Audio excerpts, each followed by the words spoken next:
This Torah class is brought to you by TorahAnytime.com.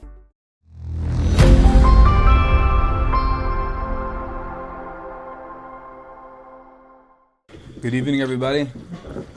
It's a kavod to be back over here in Beshalach or Hachaim. Beshus, my father, thank you for coming, and the esteemed Olam over here. So, I came in, every time I come in from Manchester, New Jersey, it's in Tom's River, and it's always interesting how right before, usually when I give a shir, there's something right before that happens, something to share, and tonight is no exception.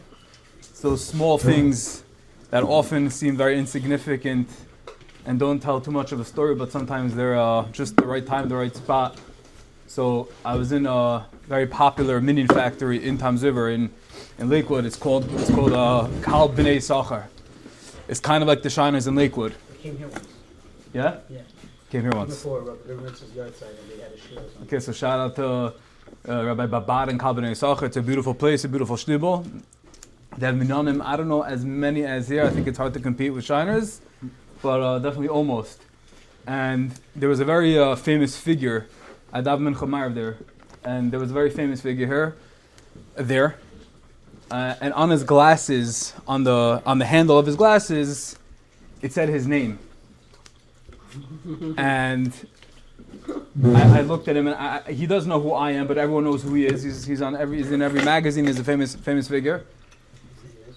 We'll leave that out for now. And I wasn't sure if I should say something, make a joke, say something. Make conversation. I'm like, you know what, might as well. So I'm like, where can I buy a fancy pair of glasses like you have? Get my name and designer on the handle. And I was certain that the glasses for sure were a couple $1,000s. He's a well-known figure. I'm sure he paid a lot of money to have his name on it. Also, private label, his own name. And I said, how do I get such a pair? And he's like, I'll tell you the truth. He said, Zenny.com, $3. Seriously. And I'll tell you again, seriously. Yeah, seriously. I think I may have an idea who this guy is. I'll give you one try. Really? Yeah. Lieber Schmelzer. No. But close, not too far off. So what's the side? What's the message? What did I take out right away from this seemingly insignificant encounter? Don't judge a book by its cover. Very good. That's one thing for sure. But another thing. He's so husher, that must be so husher too. But what I took out is not everything that meets the eye is the reality, is the way it necessarily is. And we come with preconceived notions, preconceived understandings, and we call it hanachas, assumptions,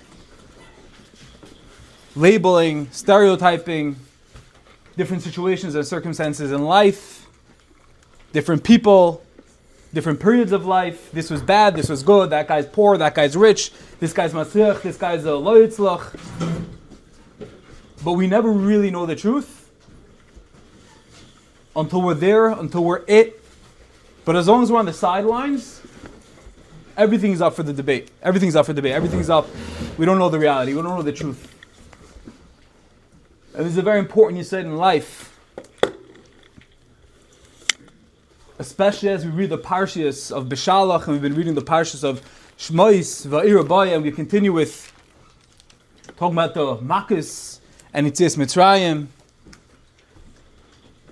From the sidelines, Klal Yisrael looked like the most forlorn, forgotten, despicable people. They claim to have a God. They claim to have a melech that is taking care of them, that's ordaining everything, that's supervising. But look at them. They're getting battered. They're getting destroyed from the ruthless Parah and the Mitzrim, the back-breaking slavery, the Shibud. All the kids are getting killed. But as we know, as we're getting closer to Purim, it's the same Yisod, that there's something called Astaras Panim, there's something called Hashem is pulling the strings from behind the curtain. And what seems to be bad, what seems to be dismal, scary, things that cause anxiety, things that make us look that we're forgotten, that make us look like it's dark and black, and that there's no Melech, Yeshnoi Am Echad, there's a sleepy God. But the truth is, in fact, that's just the opposite. Often that's when Hashem's Ashkach is always there, but that's often when it's on steroids. That's often when it's supercharged, superpowered, and we're going through the darkness and we think Hashem forgot about us. That's often when He's there most. That's when He's carrying us, holding us on the highest level possible. And when I saw the guy's glasses and I thought, oh, this guy's rich and this guy has it all and he has his own private label, but that was a mistake. That's just the way I evaluated, that's the way I looked at this situation. And when he told me it was only $3, that was a complete paradigm shift. And it's no different with Klal Yisrael in the Parshas of Yetzias Mitzrayim, and it's no different than every Yid on their own personal journeys, on the own makkos that sometimes we feel we're going through, and sometimes we get the Yetzias Mitzrayim, we get the Nisim. I want to share with you an incredible Beis Halevi on this week's Parsha.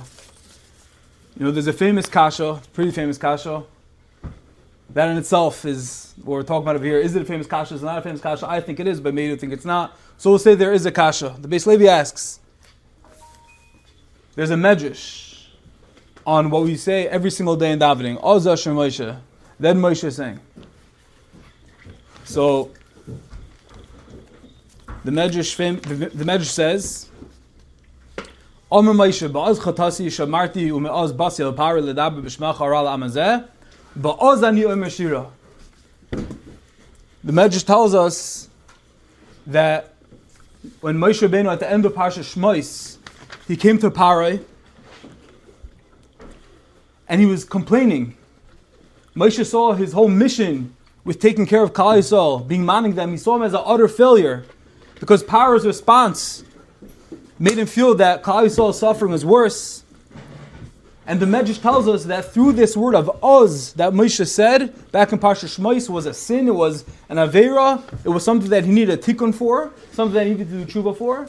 And when by Oz Yashir, when Kriyas Yamsuf, when the splitting of the sea occurred, and he said Oz Yashir, that word Oz references back, and not only is it a reference, but it's a kapara, it's some sort of atonement for that sin when he complained to Parai.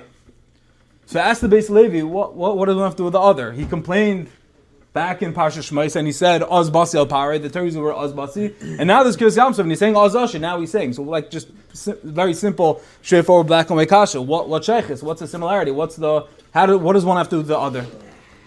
And another kasha I once had is there's a shira going on over here. Moshe Rabbeinu felt that the way he can demonstrate his hakaras hatov, the way he can show Hashem that he's really thankful for the nisim of Kriyas Yamsuf is with a shira.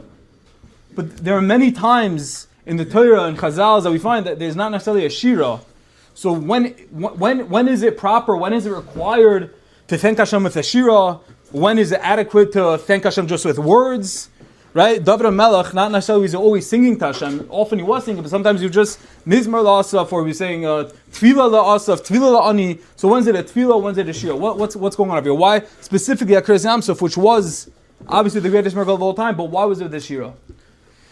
So the Beis Halevi tells us as follows. Raka inyan dihine mishu b'tzar chalila.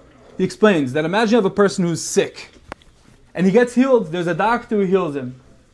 And then he's out of the tzara. So Rahman and Sonia has pancreatic stage 4 cancer. The prognosis is very dark. Basically, the time he has 2 months left to live. And he finds this incredible specialist in Colorado, and he goes and he says, you know what, I'm going to work with you. And he works and works and works and expends everything all the time, and miraculously he heals him. there's two ways, says the Beis Levi, that this person, this sick person can respond. The first response is just being happy that he's not in the same situation as he was before. That's like first base. But then there's another level of thanks. There's thanks not only for being healed, but realizing that somehow or another, that the sickness, that all of the pain that he went through, that he exhibited during that very challenging time, hearing all the scary news, somehow shifting that, transforming that into good, into positivity, and ultimately into thanks and gratitude as well. So says the Beis Halevi that when Moshe Rabbeinu, when he was saying Az Yashir, they witnessed obviously the greatest miracle of all time. But not only that, when he felt this, when he saw the sea was being split, which was the greatest miracle of all time, so it says the Beis Levi, he wasn't only thankful for the fact that now they're away from the hand of Mitzrayim, away from the savage Mitzrayim, but he also saw how every single second was Hashgacha Pratis. Moshe Rabbeinu saw how every second, all the makas, and all the pain, and the death, and all the things that went through the past hundreds of years, it all came full closure. And when that happened, when Tzias Mitzrayim happened, when Kriyas Samsov happened, says the Beis Levi, not only was he thankful for splitting the seas, but he was also thankful for all the darkness, for all those years of pain, all the years of servitude, all the years of fright, and not knowing what's going to be, but that all came clear to him. And when that came clear to him, then he was able to do a tshuva amitis, says the Beis Levi. Once everything made sense, then he was able to go back to what he originally complained about, to Parai. So the Oz of Az Yashir, when he had this clarity of the full picture, and he was able to be thankful for all of the shverka and all the darkness that was going through of Mitzrayim, goes back to the complaint that he had years ago to Parai, because now it wasn't a complaint. Now there was full clarity, and he was able to really say, Hashem, I understand. Hashem, I see how Yad Hashem is in everything. I see how your perfection. And then he was able to be mechaper for that complaint, for that sin. That's the connection between the two. When he had full clarity, full hekif of the entire picture, then he was able to truly have charata on his level and be misakin for the oz that he said to Parai. What do we see from this Beis Halevi? We see from this Beis Halevi that there's hashkach and everything, but we also see from Moshe Rabbeinu that Moshe Rabbeinu was telling us, Ma'isa Avasim Labanim, that when one is going through challenges, when one is going through dark times, when one is going through uncertainty, that ultimately there's going to be Yad Hashem. Ultimately Hashem is always supervising. And it's just a matter of when we're going to get to the end and be able to see in hindsight, in the rear view mirror, how everything fit into place. And when we're going through it, it can be very challenging, it can be very hard. But Moshe Rabbeinu reminds us, when he came to Kriyas Yamsuf, he's able to say, now I understand. Ata Haris Saladas, now I understand. Now you revealed yourself to me, and everything clicks back, and I could do tshuva. Now I can have kapara for that sin of Oz.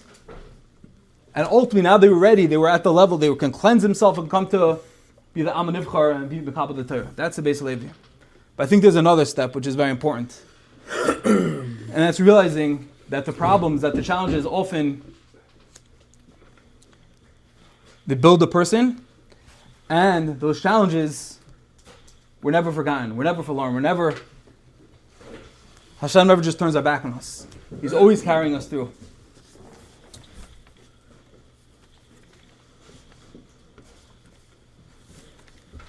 There's a Yid in a person that I know, and he said, and he's a very chashuv Yid, and he said something very profound, which is something that we just spoke about, but this idea.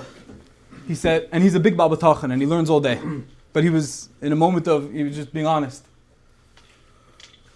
He said, I daven to Hashem to be on the madrega that when I'm going through challenges, when I have questions, to understand you, I'm not even davening that I should have clarity and that I should have bitachon in those times. Because that I'm not on the madrega. But he said, I daven to Hashem that at least at the end of the tunnel, at least when the challenge is over, I should be able to look in that rearview mirror. I should be able to have that clarity and come back and thank you. That's what I daven for. That at least at the end, I should be able to look back and say, Hashem, now I understand why this happened, and why this didn't happen, and why this that seemed to be so hard and challenging, it had to be like that for that to happen. It's a gift. It's a gift of clarity. It's a gift of 100%. It's a huge gift. Lastly, to conclude, there was once a chassid who went to the Rebbe. And the Rebbe asked, and the chassid told the Rebbe, I can't take it anymore. All my whole pakala, all the tsaras, my wife is sick, I have a son who was nifter, another one is facing divorce, my shalom bais is rickety, I have no parnasa, the whole package. And he came to the Rebbe, and he said, I can't handle it anymore. And the Rebbe said, no problem, come into my room, come to my office. And he opens up, obviously this is metaphor, but he opens up the back closet, and he says, look at all these pekalach, look at all these different challenges, different packages that you can choose from. Here's the whole array. And he says, you can choose, you don't like yours, but you can choose anyone you want. And this chassid is sitting there and he's looking, and it takes him a day, and he thinks he finally, he got the right package. This is the perfect amount of tsar, and nachas, and gesund, but parnasa. And then he's like, you know what, maybe not. And he goes back, and it takes him days and days and days. And finally, he figures it all out. He does his cheshbon nefesh, and just he's like, this is the perfect one. This is mamash the perfect balance. I'm going to take that one. And the Rebbe says, really? You sure you want that one? He says, yeah, 100%. And the Rebbe says, I want to let you know. That's your package. And that's the Yisod. Hashem's got it all. There's nothing too big, there's nothing too small, everything is perfect. And it's about the journey, it's about, sometimes we feel there's makas, and then we get the Yitzis Mitzrayim, and everything works out in hindsight, and we daven that we should feel that revelation, we should feel that is galus, at least retroactively, and as we're going through it, it can be difficult, it can be challenging, but that's what they didn't went through. That's what they didn't went through Mitzrayim and the makas. But we remember that Maisa of a similar banim, and we're meant to use the Torah as a blueprint to remind us how we're supposed to approach, how we're supposed to go through. And just like Moshe Rabbeinu said at the end, he came to Samson and he said, Oz, Yasher Moshe. Then Moshe Rabbeinu was saying, and that tied back into this old chait because everything was perfect, everything made sense. Us too. We daven for the clarity and hindsight. And when things don't make sense, remember that the package that we picked, the package that we chose, is the one that we need, is the one that we choose anyway, because Hashem gave it to us. Hashem wants us to make the best, to become wholesome through that package. It wasn't by mistake, it was by design. And when we realize that and remember that, we should be zeicher that even when we're going through personal makkos, they should be small and very insignificant, but when they're the little things in life, the little bumps, you should be able to cruise right through them. And ultimately, you should be zeicher to personal Kriyas Yamsufs, and ultimately with the ultimate Kriyas Yamsuf going through to the land, the desired land, the long way to the land of Eretz Yisrael, the Yerushalayim HaKodesh, of the arrival of Mashiach Tzidkenu with Meir V'Amenu. Amen.